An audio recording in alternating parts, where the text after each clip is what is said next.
নবীর সুপারিশ পাইতে চাইলে এই কাজগুলো করা যাবে না। তবে 1 নাম্বার, কথা বলার সময় মিথ্যা কথা বলা যাবে না। 2 নাম্বার, ওয়াদা ভঙ্গ করা যাবে না। 3 নাম্বার, আমানতের খেয়ানত করা যাবে না। মুহাম্মদুর রাসূলুল্লাহ সাল্লাল্লাহু আলাইহি ওয়াসাল্লাম পর্যন্ত যত নবী এবং রাসূল পাঠিয়েছেন, এই নবী এবং রাসূল পাঠানোর একমাত্র উদ্দেশ্য হইল এই নবী এবং রাসূল দুনিয়াতে এসে আল্লাহ বলা মানুষগুলোকে আল্লাহর কথা স্মরণ করায় দিবে। জাহান্নামে যাইতেছিল, জাহান্নামের পথে চলতেছে, জাহান্নামের পথ থেকে ফিরে জান্নাতের পথে হাঁটাবে, পরিচালনা করবে। আল্লাহ বলা মানুষগুলোকে আল্লাহর কথা স্মরণ করায় দিবে। এই দুনিয়াতে যদি নবী রাসূল না আসতো, কিতাবের দাওয়াত না থাকতো, তাহলে মানুষ জান্নাত এবং জাহান্নামের তফাৎ করে দুনিয়াতে চলতে পারতো না। নবীরা সাধারণ মানুষদেরকে বলেছে এটা আল্লাহর সন্তুষ্টির কাজ আর এটা আল্লাহর অসন্তুষ্টির কাজ, এটা আল্লাহ পাকের মনোনীত ধর্ম, এটা আল্লাহ পাকের মনোনীত পথ, এই পথে চলো, তাহলে পরকালে সফল হবে, আল্লাহর সান্নিধ্য অর্জন করতে পারবে, এন্তেকালের পরে জাহান্নাম থেকে বেঁচে জাহান্নামে যাইতে পারবা। এই কথাগুলো বলার জন্য আল্লাহ রাব্বুল আলামিন যুগে যুগে নবী রাসূল পাঠিয়েছেন। পৃথিবীতে এমন কোন নবী আল্লাহ পাঠান নাই, পৃথিবীতে এমন রাসূল আল্লাহ পাঠান নাই যে যেই সময় আল্লাহ রাসূল এবং নবী পাঠাইছে ওই সময়, ওই যুগে, ওই এলাকায় নবীর চাইতে কেউ ভালো ছিল। আল্লাহ পাক যেখানে যেই নবীকে পাঠাইছে ওখানে সবচাইতে ভালো মানুষ হলেন নবী। যেই গোত্রে পাঠাইছে, যেই এলাকায় পাঠাইছে, যেই দেশে পাঠাইছে, ওই সময়ে, ওই সমাজে, ওই দেশে, ওই এলাকায় সবচেয়ে ভালো মানুষ ছিলেন আল্লাহ পাকের নবী এবং রসুল। আল্লাহর নবীর চাইতে, আল্লাহর রসুলের চাইতে ভালো মানুষ কেউ ছিল না। আল্লাহ পাক নবীদেরকে এমনভাবে পাঠাইছেন যে ওই যুগে, ওই সময়, ওই এলাকায় নবীর চাইতে ভালো মানুষ আর কেউ ছিল না। প্রত্যেকটা নবীকে আল্লাহ পাক উত্তম চরিত্র, উত্তম আখলাক দিয়ে পাঠাইছেন, যাদের চরিত্র আখলাক তখন সবার চাইতে, ওই লোকদের চাইতে উত্তম, ওই লোকদের চাইতে ভালো।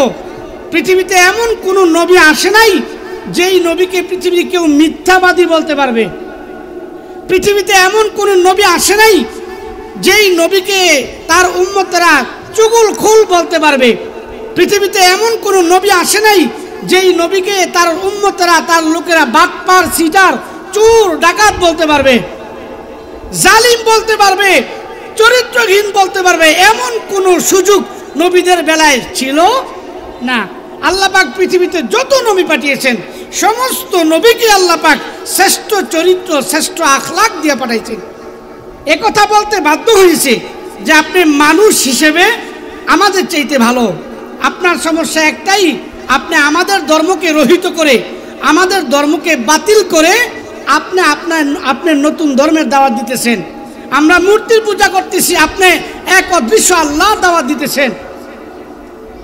আমরা তারকার পূজা করতেছি, চন্দ্রের পূজা করতেছি, আপনি এক অদৃশ্য আল্লাহর দাওয়াত দিতেছেন। এটাই আপনার অপরাধ, অন্য কোনো অপরাধ নেই।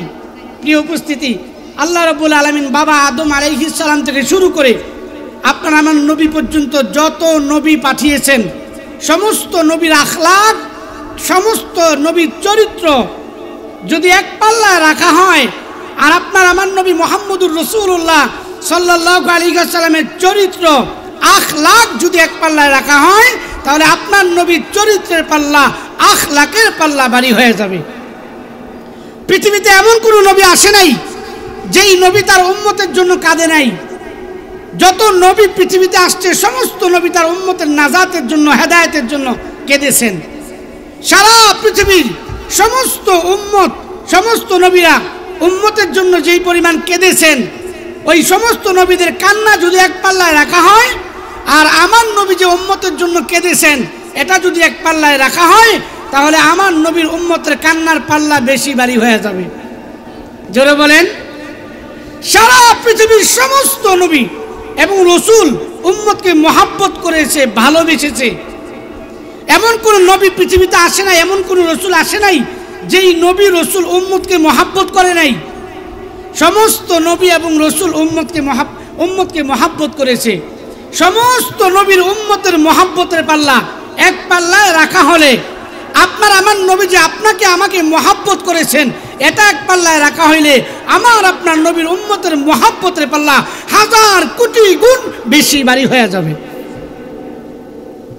কেউ কেউ বলেন সারা পৃথিবীর নবীরা যে নির্যাতন সহ্য করেছে, অত্যাচার সহ্য করেছে, সমস্ত নবীর অত্যাচার কষ্ট যদি এক পাল্লায় রাখা হয় আর আমার নবীর শুধু তায়েফের দিনের কষ্ট, তায়েফের ময়দানের কষ্ট যদি এক পাল্লায় রাখা হয়, তাহলে তায়েফের ময়দানে যেই কষ্ট নবী পেয়েছেন ওই কষ্টের পাল্লা যদি এক পাল্লা রাখা বা ওজন যদি এক পাল্লায় রাখা হয়, তাহলে নবীর কষ্টের পাল্লা বেশি ভারী হয়ে যাবে।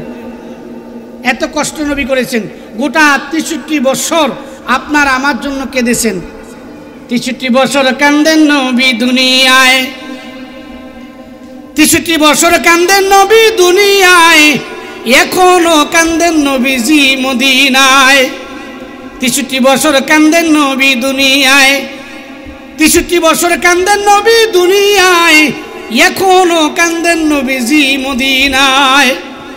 63 বছর উম্মতি উম্মতি বলে কেঁদেছেন, 1500 বছর যাবৎ এখনো রওজা বাগে শুয়া, এখনো রওজা বাগে বসিয়া উম্মতি উম্মতি বলে কাঁদেন। হাসরের ময়দানে, কঠিন মুসিবতের ময়দানে আপনার নবী উম্মতি উম্মতি বলে কাঁদবেন। হাসরের ময়দানের একটা চমৎকার কথা আপনাদেরকে শোনাই। বাবা আদম আলাইহিস সালাম থেকে শুরু করে ঈসা রুহুল্লাহ পর্যন্ত হাসরের ময়দানে যত নবী থাকবে, ওই দিন সমস্ত নবী এবং সৃষ্টির লগ্ন বাবা আদম আলাইহিস সালাম থেকে শুরু করে একদম সর্বশেষ মানুষ পর্যন্ত সমস্ত মানুষ হাসরের ময়দানে থাকবে। ওই দিন সমস্ত মানুষের শুধু একটা চিন্তা, একটা ভাবনাই থাকবে, মাথার মধ্যে শুধু একটা চিন্তাই থাকবে, কিভাবে আল্লাহকে আজকে খুশি করানো যায়। আমার কথা বুঝতে পারছেন? কিয়ামতের ময়দানে যত মানুষ থাকবে সমস্ত মানুষের মাথায় শুধু একটা চিন্তাই থাকবে, কিভাবে আজকে আল্লাহকে খুশি করানো যায়। যে কোনো একটা আমল আল্লাহর সামনে উপস্থিত করে আল্লাহকে কিভাবে খুশি করানো যায়, এই চিন্তাই থাকবে। সমস্ত মানুষের চিন্তা থাকবে কিভাবে আল্লাহকে খুশি করানো যায়। আর স্বয়ং আল্লাহ চিন্তা করবেন কিভাবে আজকে আমার বন্ধু মুহাম্মদুর রাসূলুল্লাহকে খুশি করানো যায়। সকলে বলি সুবহানাল্লাহ। পবিত্র কোরআনুল কারীমের একটা আয়াত তেলাওয়াত করেছি। এই আয়াত আল্লাহ রাব্বুল আলামিন মুনাফিকদের ব্যাপারে বলছেন। শুধু এইটার তরজমা, আল্লাহ রাব্বুল আলামিন মুনাফিকদের ব্যাপারে বলেন, তোমাদের মধ্যে যারা মুনাফিক তারা জাহান্নামের সর্বস্তরে সর্বনিম্ন স্তরে পৌঁছাবে। অর্থাৎ যেই জাহান্নামের সবচেয়ে ভয়াবহ আযাব হবে, যেই জাহান্নামের সবচেয়ে ভয়াবহ আযাব হবে, যেই জাহান্নাম থেকে অন্য জাহান্নামেরা পানা চাইবে আল্লাহর কাছে, যেই জাহান্নাম সবচেয়ে বড় ভয়ঙ্কর, ওই জাহান্নামে থাকবে মুনাফিকেরা। অর্থাৎ মুনাফিকদের ঠিকানা হইল জাহান্নামের সর্বনিম্ন স্তরে, অর্থাৎ সবচাইতে ভয়ঙ্কর জাহান্নামে। সকলে বলি নাউজুবিল্লাহ। আমার কথা শেষ না, মুনাফিকের কথা তো বললাম, এখন মুনাফিক কাকে বলবেন আপনি? রাসূল পাক সাল্লাল্লাহু আলাইহি ওয়াসাল্লাম হাদিসের মধ্যে মুনাফিকের কয়েকটা আলামত বলছে, বিস্তারিত বলবো না, আপনার পায়ে ধরে বলি, আপনার মধ্যে যেন এই গুণগুলো পাওয়া না যায়। মুজাদ্দিদে মিল্লাত আশরাফ আলী থানভী রাহমাতুল্লাহ আলাইহি বলেন, যাদের মধ্যে এই খারাপ বৈশিষ্ট্যগুলো পাওয়া যাবে তারা নবীর শাফায়াত পাবে না, আর যাদের মধ্যে এই বৈশিষ্ট্যগুলো পাওয়া যাবে না তারা নবীর শাফায়াত পাইবে। মুজাদ্দিদে মিল্লাত আশরাফ আলী থানভী রাহমাতুল্লাহ আলাইহি বলে, যাদের মধ্যে এই গুণগুলো থাকবে, এই খারাপ অভ্যাস থাকবে, তারা নবীর শাফায়াত পাবে না, হাসরের ময়দানে নবীর সুপারিশ পাবে না। আর যাদের মধ্যে এই খারাপ অভ্যাসগুলো থাকবে না, যাদের মধ্যে এই খারাপ গুণগুলো থাকবে না, আলহামদুলিল্লাহ তারা হাসরের ময়দানে নবীর শাফায়াত পাবে। আমরা কে কে নবীর শাফায়াত পাইতে চাই, কে কে নবীর সুপারিশ পাইতে চাই, একটু হাত উঠিয়ে দেখাই। আল্লাহ কবুল করেন, সবাই বলে আমিন। আপনারা বলছেন নবীর সুপারিশ পাইতে চান, আমি বলে যাই, 1 নাম্বার কথা বলার সময় মিথ্যা বলা যাবে না, 2 নাম্বার আমানতের খেয়ানত করা যাবে না, 3 নাম্বার ওয়াদা ভঙ্গ করা যাবে না, সামনে প্রশংসা পিছনে বদনাম করা যাবে না। এই কাজগুলো না করলে আমি আর আপনি নবীর শাফায়াত পাবো। আর এই কাজগুলো করলে, কথা বলার সময় মিথ্যা বললে, ওয়াদা ভঙ্গ করলে, আমানতের খেয়ানত করলে, নবীর শাফাত পাবো না। আল্লাহ রব্বুল আলামিন আমাদেরকে আমল করার তৌফিক দান করুক। সবাই বলে আমিন।